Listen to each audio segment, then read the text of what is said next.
C'est pourquoi je disais, c'est là que devra s'ériver les regards du prophète d'aujourd'hui. Les regards de l'apôtre, du pasteur, de l'évangéliste d'aujourd'hui. On doit regarder là. Donc, la Cisjordanie, qui est sous contrôle palestinien, va facilement recevoir la confédération Gog et Magog. Encore que, lorsque juste vous quittez la Cisjordanie, l'Irak n'est pas très loin.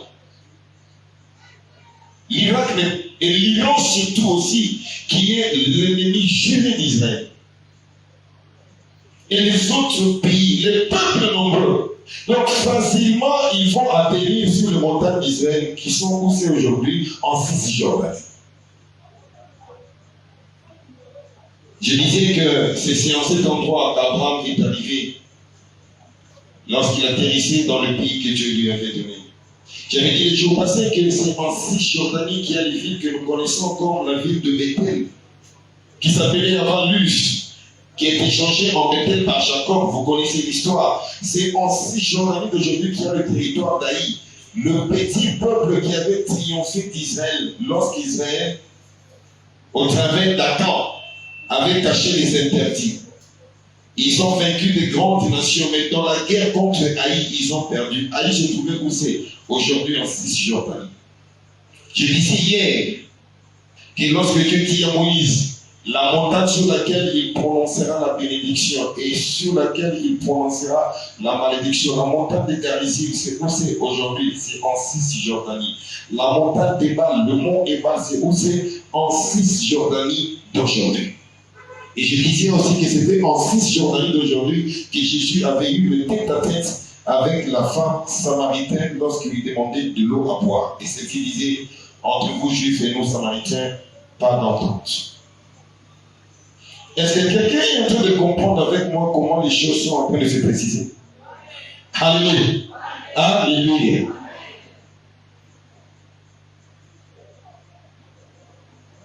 Par rapport à Gog et Magog, répondons à cette dernière question. Après avoir compris le pourquoi de la guerre, les éléments déclencheurs de la guerre, le but de la guerre et les lieux de la guerre, la question qui suit au point 8, quand cette guerre aura-t-elle lieu? Il est vrai que cette date ne peut pas être exactement connue. Néanmoins, on peut la situer par rapport à l'enlèvement de l'Église. Soit Gog et Magog aura lieu avant ou après l'enlèvement, parce qu'il y a des avis partagés sur ça. Mais on va essayer de lire la Bible ensemble pour qu'on se fixe sur le moment de Gog et Magog. Jésus disait, lorsque vous verrez ces choses commencer à arriver, sachez que le Fils de l'homme est à la porte. Et ces choses ont déjà commencé à arriver. Mais, mon Dieu, l'Église. Vous n'êtes là que vous, tel a dit, tel a fait, je les fâche. Tel a dit, tel a fait, je les repris. Tel a dit, tel a fait, qu'il me fiche la paix. Tu iras en faire avec l'Éternel en enfer. Voilà comment l'Éternel vous distingue. Avec des futilités. Celui-là, je ne le saluerai jamais. Celle-là, si j'ai la voix, je détourne mon regard. Et après toi, voir quoi? Mais est-ce que tu es au courant des choses qui sont en train de se passer actuellement? Ce qui arriva du temps de Lot arrivera de même au temps de la fin. Les gens mangeaient, buvaient, mariaient leurs enfants. Ils vendaient et achetaient. Jusqu'au jour où le feu descendit du ciel. Alors, nous allons procéder par la théorie de l'élimination. Il y a ceux qui disent que l'enlèvement de l'Église aura lieu avant Gog et Magog, et d'autres disent que l'enlèvement de l'Église aura lieu après Gog et Magog. Alors, si on situe la guerre de Gog et Magog avant l'enlèvement, ça veut dire que comme Gog et Magog a eu lieu avant l'enlèvement, on a vu comment la confédération arabo-russe est arrivée en Cisjordanie. Et comment Dieu a défait cette confédération, comment Dieu les a jugés sévèrement. Donc, nous allons certainement savoir que tout de suite là, c'est l'enlèvement. Pourquoi? Parce que l'Écriture dit, on va lire, qu'Israël, après que Dieu l'ait fait triompher de cette guerre, brûlera les armes de Gog et Magog pendant 7 ans. Donc ils sont en train de brûler les armes pendant 7 ans. Il y a des chars de combat qui étaient utilisés lors de la guerre de 1940-1945 par l'armée russe, qui n'ont pas été fabriqués sur base du fer, mais on les a fabriqués sur base de, comment on appelle ça encore, la théorie du bois comprimé. Donc on a tellement comprimé le bois que le bois est devenu aussi dur que le fer. Mais parce qu'il est bois, il doit brûler. Et un bois qui devient aussi dur que le fer, ce n'est pas en 2 minutes que tu vas le brûler. Alléluia. Alléluia. Et ces gens de combat sont là aujourd'hui. Et même certaines discussions disent que certains sont détenus par le Hezbollah, juste au Liban, là, au nord d'Israël.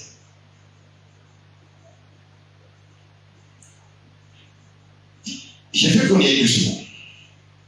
Si nous considérons que Gog et Magog aura lieu avant l'enlèvement, nous avons des précisions que la Bible nous donne. Elle dit ceci. Israël va enterrer les morts de Magog pendant 7 mois. Et les deux, Israël va brûler les armes de Magog pendant 7 ans. Cela veut dire, parce que nous sommes en train de voir Israël en train d'enterrer les morts de Magog et de brûler les armes.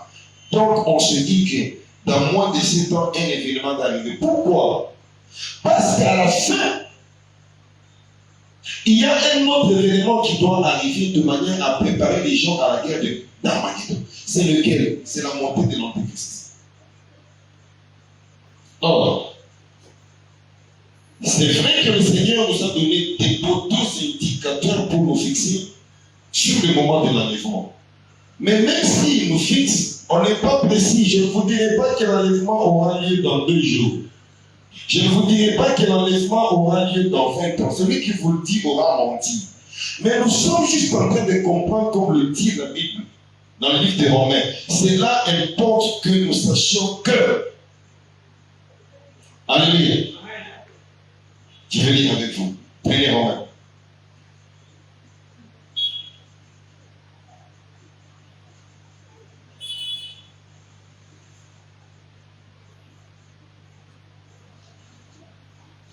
L'épître de Paul aux Romains, chapitre 13, verset 11. La Bible dit, cela importe d'autant plus que vous savez en quel temps nous sommes.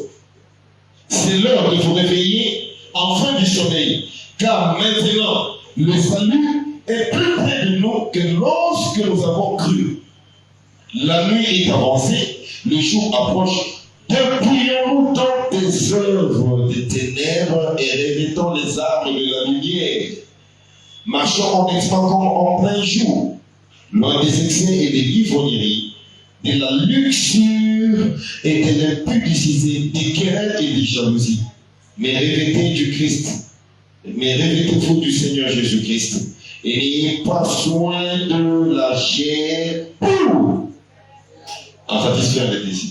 Loin de la luxure. La luxure, c'est quoi? Et aujourd'hui, tout ne converge que vers ça.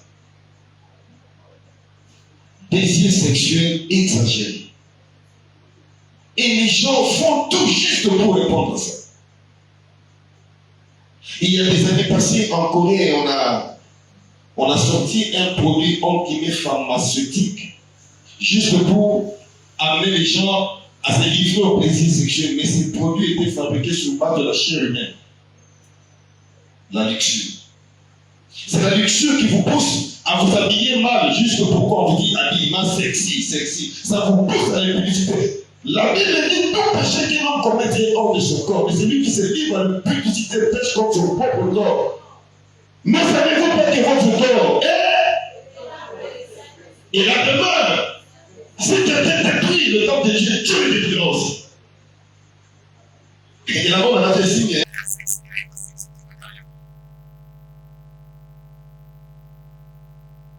Voilà pourquoi le diable a pourri les réseaux sociaux des images pornographiques. Pour vous amener à quoi? À l'enfer. Cela importe d'autant plus que vous savez en quel temps nous sommes. En quel temps nous sommes, frères et sœurs, regardez à l'heure. Et nous regardons à l'horloge qui est Israël.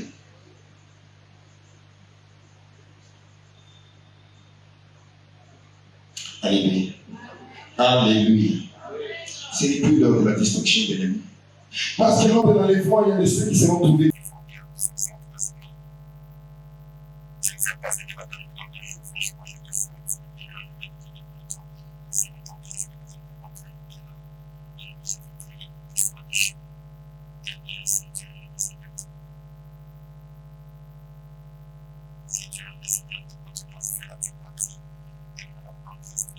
Suicideront premièrement.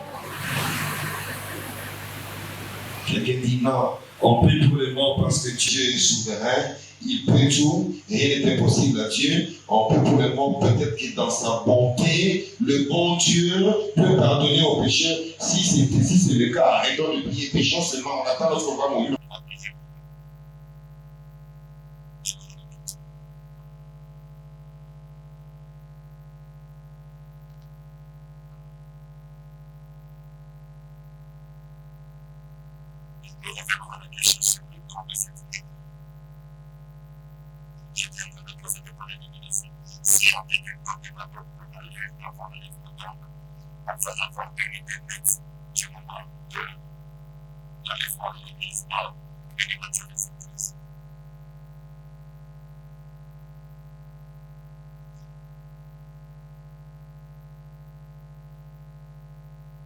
Matthieu 25, vous y êtes?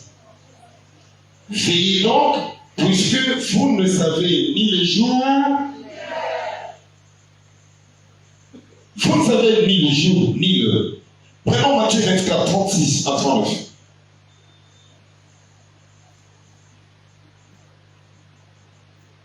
N'oubliez pas qu'il y a une audition que dans Matthieu 24, Jésus est en train de répondre à une question à peu près. Quand est-ce que le temple sera détruit? Les événements qui annonceront son avènement et puis ceux de la fin du monde. 36.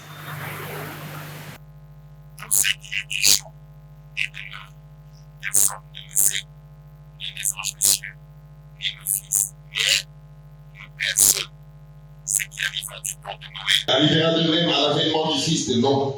Car dans les jours qui précédèrent le déluge, les hommes mangeaient et buvaient, se mariaient et mariaient leurs enfants jusqu'au jour où Noé entra dans l'arche.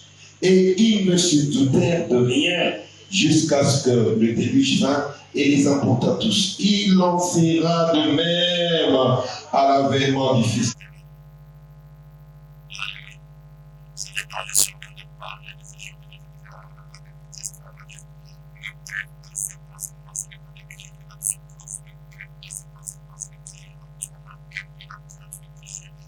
La foi officielle. Ce qui arriva au temps de Noé arrivera également au temps de la fin. Noé ne disait-il pas, venez monter dans l'arche.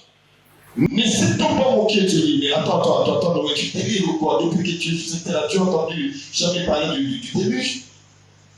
On s'est moqué de Noé. Comme aujourd'hui, on peut se moquer de toi aussi, et même se moquer de nous.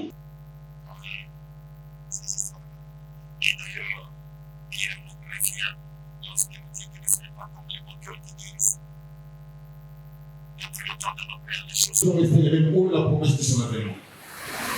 Mais attends, en ce temps-là, il n'y avait pas encore accord entre Israël et les pays qui sont à côté d'Israël. Alléluia. Il n'y avait pas encore accord. Est-ce que je parle à quelqu'un? Donc, si nous voulons dire, selon que certaines personnes le présentent, que Gog et Magog précédera l'enlèvement, cela veut dire que nous allons avoir une idée plus ou moins précise sur le jour de l'enlèvement. Or, la Bible dit que personne ne connaît le jour, ni l'heure. N'est-ce pas? Tu l'as bien avec moi la Bible, n'est-ce pas? Deuxième élément.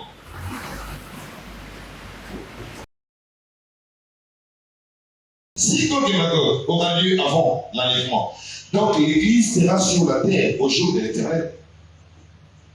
Alléluia.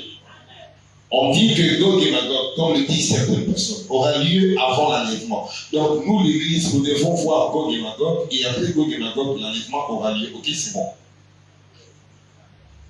Si c'est le cas, donc l'Église sera sur la terre au grand jour de l'Éternel. Rentrons dans Ézéchiel 39, verset 8. Ézéchiel 39 qui est en train de nous parler du jour. Ézéchiel 39, verset 8. Vous y êtes? Je vais utiliser avec moi. Voici, ces choses viennent, elles arrivent, dit le Seigneur l'Éternel. C'est le jour dont je parlais. C'est le jour dont je parlais. Et quel est le jour dont tu as parlé? C'est le grand jour de l'Éternel, le grand jour de la vengeance, le jour de la colère de Dieu. La Bible a plusieurs appellations pour parler de ce jour, comme aussi lorsqu'on parle de l'Esprit de Christ.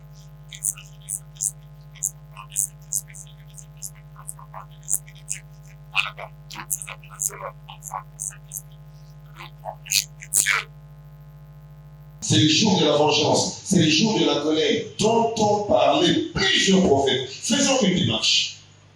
Vous comprenez que Gog et Magog, nous sommes dans Ézéchiel 38. Alléluia. Plutôt 39.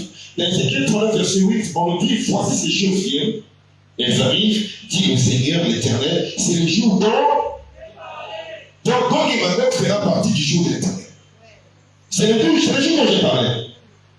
Ok. Ce jour-là, prenez Joël chapitre 2, verset 11. J'ai juste pris quelques écritures hier.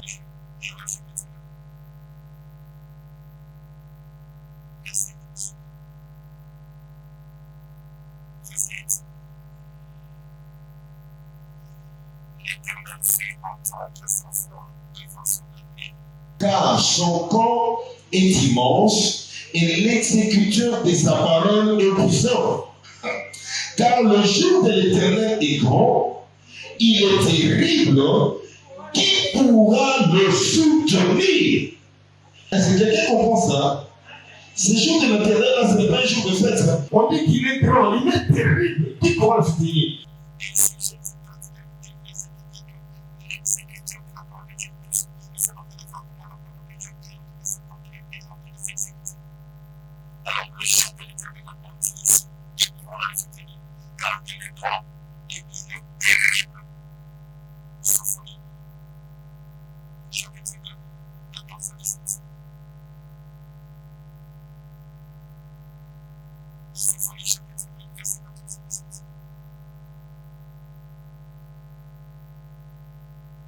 Je pense que les enfants de le côté ont déjà trouvé Sophonie.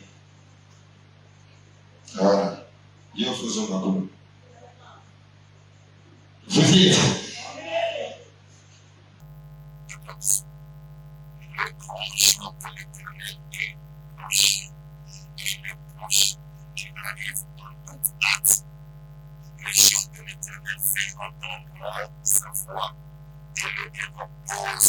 Décrit Amen. Décrit comment? Amen.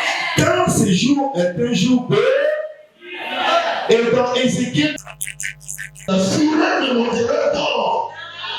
Et ce jour-là est un jour de fureur, un jour de détresse et d'angoisse, un jour de lavage et de destruction, un jour de ténèbres et d'obscurité, un jour de nuées et de brouillards, un jour où retentiront la trompette et les cris de guerre contre les villes fortes et les tours élevées.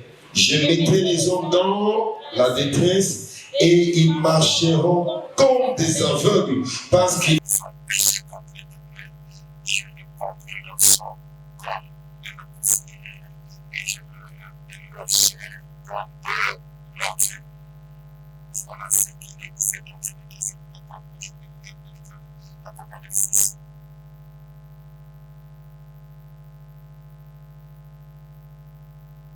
Franchement, ne souhaite pas être sur la terre au jour de l'Éternel.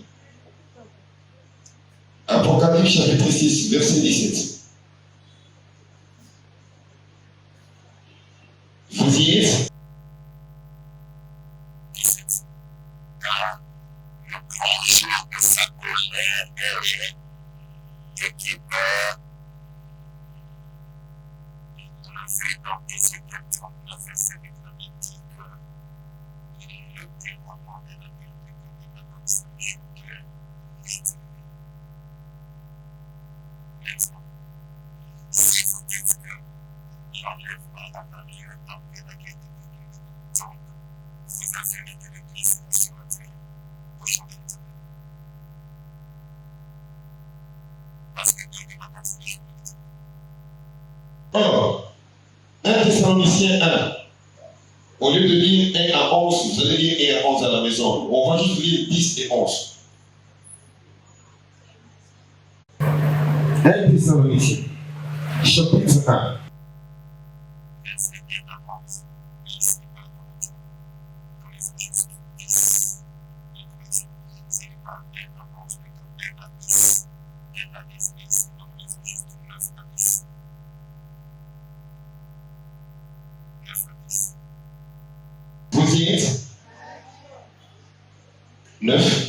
Car on raconte à notre sujet quel accès nous avons eu auprès de vous et comment vous vous êtes convertis à Dieu en abandonnant les idoles pour servir le Dieu vivant et vrai et pour attendre des cieux son Fils qu'il a ressuscité des morts, Jésus qui nous délivre de la colère à venir.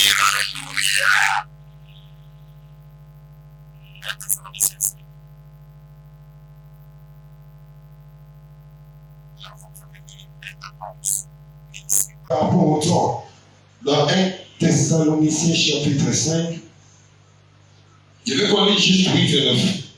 Mais toi, tu écris 1 à 11. Vous y êtes? 8. Mais nous qui sommes du jour, soyons sobres, ayant revêtu la cuirasse de la foi,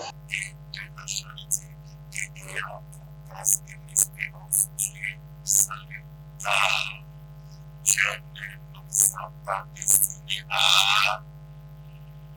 l'acquisition du salut par notre Seigneur Jésus.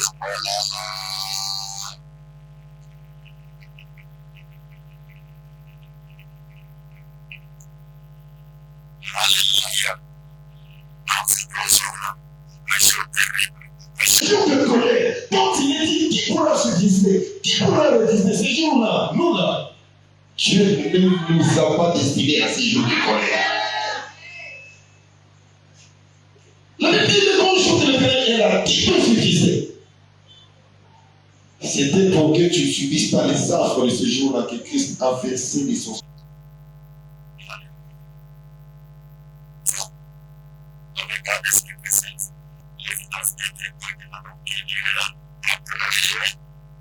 Parce que l'Église ne va pas partir. L'Église est partie. Et c'est pas l'Église qui va partir. Et le grand jour de l'Éternel. Parce que l'Église n'a pas été destinée à la colère et à la décision du Seigneur. Sinon, à quoi aurait servi l'œuvre de la croix? Il faut que nous puissions.